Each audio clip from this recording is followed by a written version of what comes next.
Good morning. Positive for today. Ngayong long weekend, set simple goals. Don't bombard yourself with full itinerary. Mapapagod ka.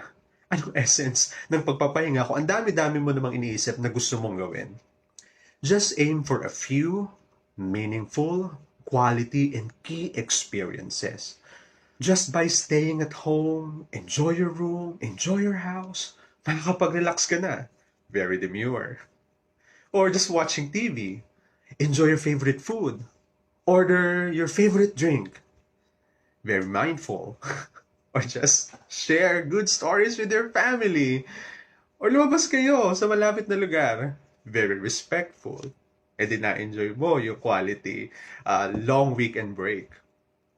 Kasi mas nakakapagod kapag pinuno mo ng schedule itong long weekend mo, tapos pagbalik mo, bitin ka, pagod ka, parang kulang. So anong essence ng pagpapahinga?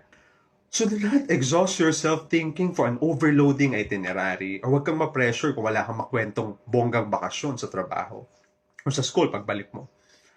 Ang mahalaga, you set a meaningful, quality, and simple goals. Kasi ang purpose naman natin dito is to recharge your body and refresh your mind para ready ka ulit sa next challenge. Love, love.